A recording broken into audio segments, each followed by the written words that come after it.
Galera, beleza? Léo Azevedo aqui do canal Papo de Vascaíno, passando aqui para deixar informações importantes para vocês sobre o Clube de Regatas Vasco da Gama. Quero agradecer você por estar nos assistindo aí, estar junto com a gente aqui sempre. É um dia muito frio aqui no estado do Rio, né? A quem está assistindo aí também já pode dizer se fez muito frio na sua cidade, onde você estiver, porque aqui está muito frio.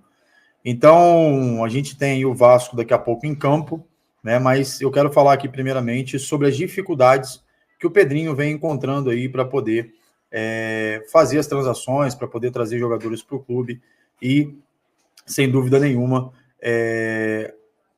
essa zaga que precisa ser modificada aí para ter alguém para jogar com o João Vitor. Então a gente vai trazer essas e outras informações, porque existia a possibilidade de trazer 2 zagueiros, agora a gente já está ficando quase sem nenhum desses 2 zagueiros. O Vasco tem um prazo aí de até amanhã inscrever algum jogador para a Copa do Brasil, para as quartas de finais, e parece até então que isso não vai acontecer. Corre também contra o tempo para poder pegar aí e colocar o Jean Menezes, né, em campo aí também na Copa do Brasil, e tem que registrá-lo até amanhã de qualquer forma. Esse é o prazo da Copa do Brasil aí para poder atender a essa situação, beleza? Então a gente vai conversar um pouco sobre isso, mas antes disso eu quero pedir a você para que se inscreva no nosso canal, ative o sininho das notificações, deixe seu like, porque ele é muito importante para a gente. Mas além disso, curta, comente, compartilha com a galera que é vascaína aí. Se está gostando do nosso conteúdo, deixa um comentário positivo lá para a gente. Se não está gostando também, deixe um comentário lá, uma crítica construtiva, porque é sempre bom estar ouvindo vocês aí para melhorar o nosso canal Papo de Vascaíno. Lembrando que às terças e às quintas a gente tem as nossas lives, né? E vai vir quadro novo aí no dia de terça-feira. Aguarde aí, porque nos próximos vídeos talvez eu já esteja anunciando o nosso próximo projeto aí, tá bom? Quero pedir a você também para que nos ajude a chegar a 500 inscritos aí, a 1.500 inscritos aí. Eu sei que isso é possível para a torcida da Vascaína, isso aqui não é nada, tá? Para chegar a essa quantidade de inscritos. E eu quero pedir a vocês aí para que nos ajude também e visite nossas redes sociais lá no Instagram, @papo.d.vascaíno, beleza? Falando sobre reforços, como a gente estava falando aqui anteriormente, né? A dificuldade que o Pedrinho encontra. O Vasco teve especulado aí, fez algumas propostas, sim, o Pedrinho está tentando. Só que eu estou dizendo isso aqui já há alguns vídeos, o Vasco não tem como negociar jogadores com altos valores. O Vasco não tem, nesse momento, como negociar jogadores sem ser com opção de empréstimo, que seria a melhor das negociações, né? Dentro de uma negociação de futebol, você tem a compra em definitivo, você tem a compra parcial, você tem a compra ali dos direitos econômicos do jogador, uma certa parte, se o clube quiser vender menos para você. Você tem também o empréstimo com obrigação de compra, o empréstimo com opção de compra, que são coisas distintas. Então, tudo isso envolve negociações dentro do futebol. E o Vasco tem utilizado, devido a tudo que aconteceu aí com a 7777, a gente tem aí visto o Pedrinho utilizar o empréstimo com opção de compra ou empréstimo com obrigação de compra, caso o jogador bata aí algumas metas dentro do elenco e dentro dos jogos, beleza? Então, essa é a dificuldade que o Vasco tem encontrado, né? Devido aos contratos aí milionários que a 777 fez junto aos jogadores, né? Entre salários, luvas, pagamentos a empresários, pagamentos aí dentro de um contexto absurdo, né? Financeiramente falando, ficou difícil para o Pedrinho nessa janela aí trazer alguns jogadores. Tanto é que a gente conseguiu trazer o Felipe Coutinho por empréstimo vindo do Aston Villa. A gente trouxe aí o Emerson Rodrigues por empréstimo também lá do Inter Miami. A gente trouxe também o Souza e o Alex Teixeira aí, que estavam livres no mercado, né? Tinham ficado livres, então jogadores que não custaram nada aos cofres do Vasco em relação à transação. Além disso, a gente trouxe agora o Jean Menezes, que foi o único, se eu não me engano, que o Vasco vai pagar aí cerca de 1,8 milhões de dólares aí para poder ter o jogador. Um ponta esquerdo que também joga pela ponta direita e consegue fazer um meio-campo muito bem, por sinal. Vamos ver se ele vai render aqui no Vasco, né? Ele tem sido comparado aí até a questão do Soteldo, né? Parece muito com o Soteldo. Então a gente aguarda aí a estreia do Jean Menezes, sem dúvida nenhuma. Outra informação que a gente tinha é que o Rafael Tolói, né? Estava aí para poder sacramentar a sua vinda, gostou da proposta do Vasco. Só que eu tenho muito cuidado com o que eu falo, porque tem muitas páginas que às vezes soltam isso de maneira errada, assim como aconteceu também com os árabes que comprariam o Vasco e logo em seguida o Pedrinho demitiu. Eu acho que a gente tem que ter muito compromisso com aquilo que a gente fala aqui para vocês, porque eu sou um torcedor, vocês são torcedores e a gente não quer ser enganado. Da mesma forma que eu não quero trazer aqui para vocês notícias que não valham nada ou que somente vão acrescentar para o meu lado e não para vocês, beleza? Então, assim, o Rafael Tolói dizem que ele estava querendo vir para o time, que ele estava querendo vir para o Brasil, que ele gostou da proposta do Vasco, mas isso já está se encaminhando aí há uns 3 anos, o Vasco nessa, né? 3 anos aí o Vasco. Em toda janela tem a opção de comprar o Rafael Tolói ou de trazer o Rafael Tolói.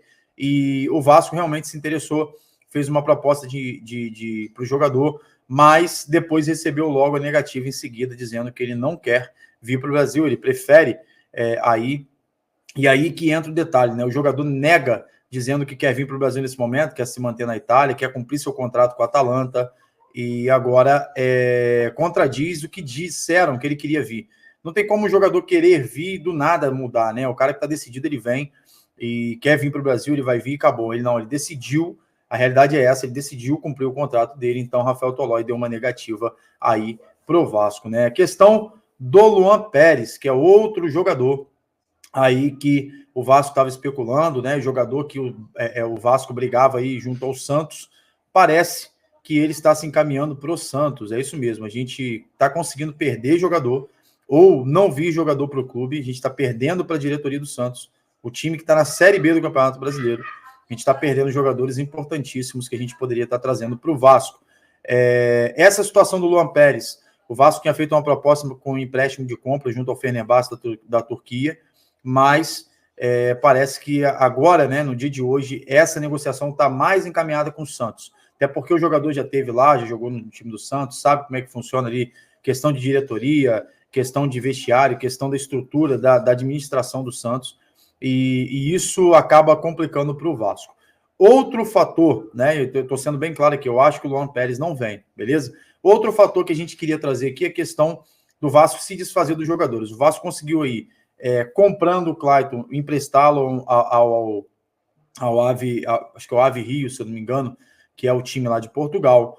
O Vasco conseguiu também emprestar o Zé Gabriel, o Serginho também, um para o Criciúma e outro pro Coritiba.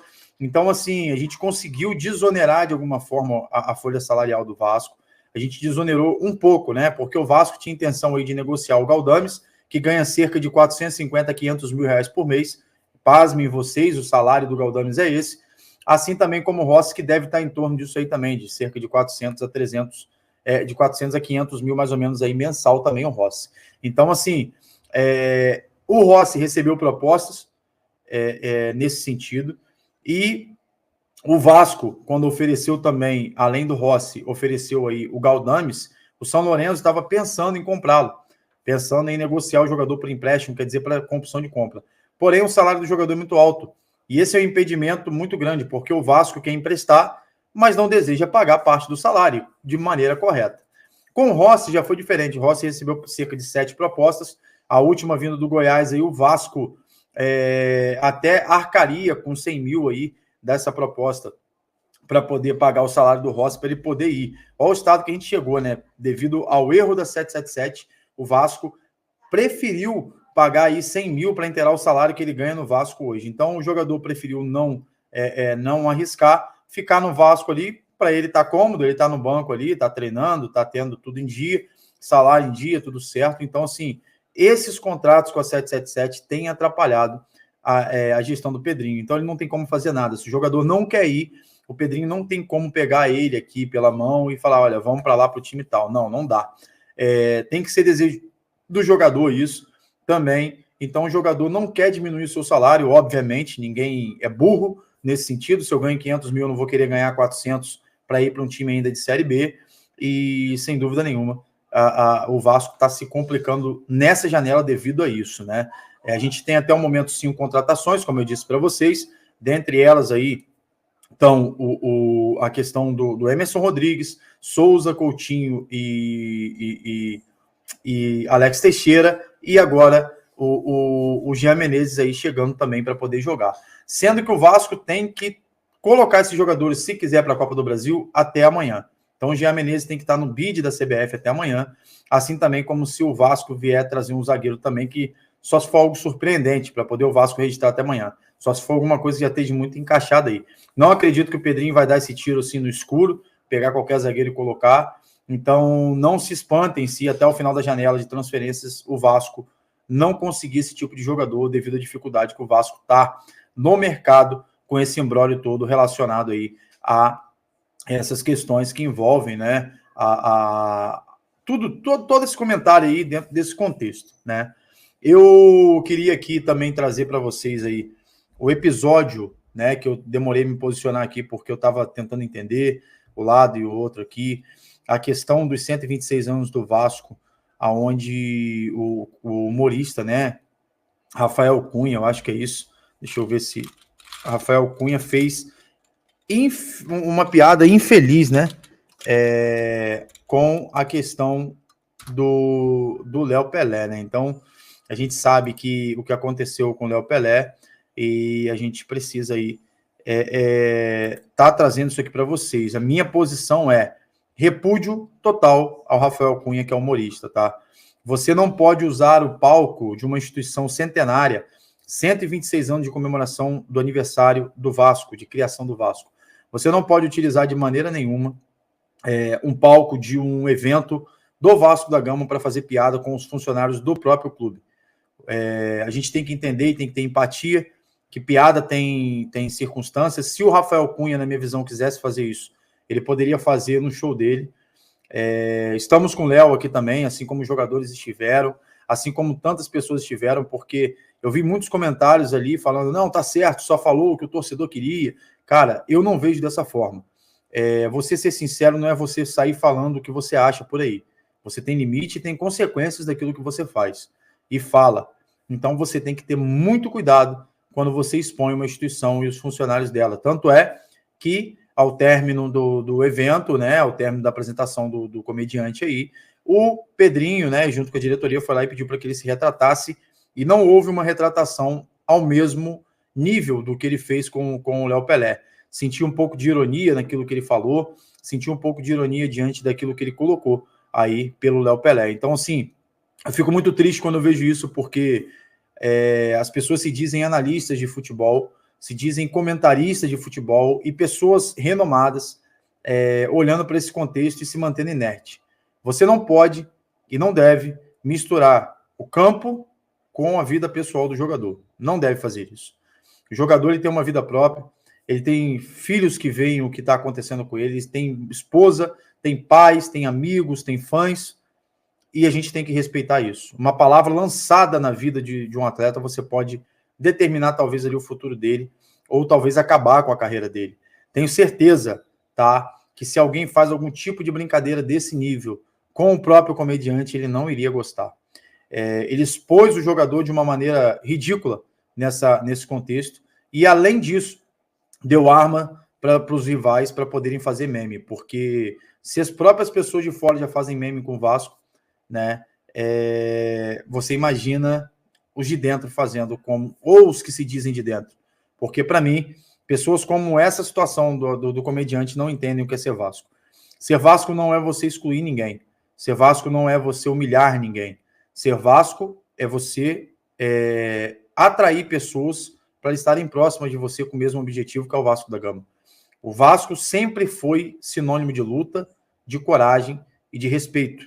E principalmente respeito. E isso não pode ser perdido, essa essência do Vasco. Aqui fica o meu repúdio ao comediante, fica o meu apoio ao Léo Pelé, tá? Se ele em algum momento ver esse vídeo, tá aí o meu apoio ao Léo Pelé.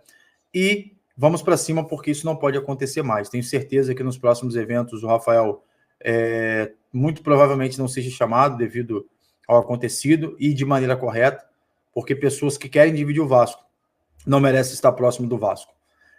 Teve a chance dele, um evento grandioso, onde tinham pessoas renomadíssimas, como Isa, como o MC Darlan, como a Lesha, como tantos outros aí, como o Samba da Colina, como tantos outros que eles tiveram e passaram e fizeram bem feito. Uma festa linda tá, no Rio de Janeiro para o Vasco da Gama e seus 126 anos manchados, tá, pelo comediante Rafael Cunha. Então fica aqui meu registro, fica aqui o meu repúdio, e eu quero agradecer a vocês por estarem aqui até o final conosco. Então não se esqueça, ajude a gente a criar aí, a chegar a 1.500 inscritos, bota o dedo aí no like aí, deixa também seu comentário, porque é muito importante pra gente, e até o próximo vídeo, se assim Deus nos permitir. A todos, saudações vascaínas.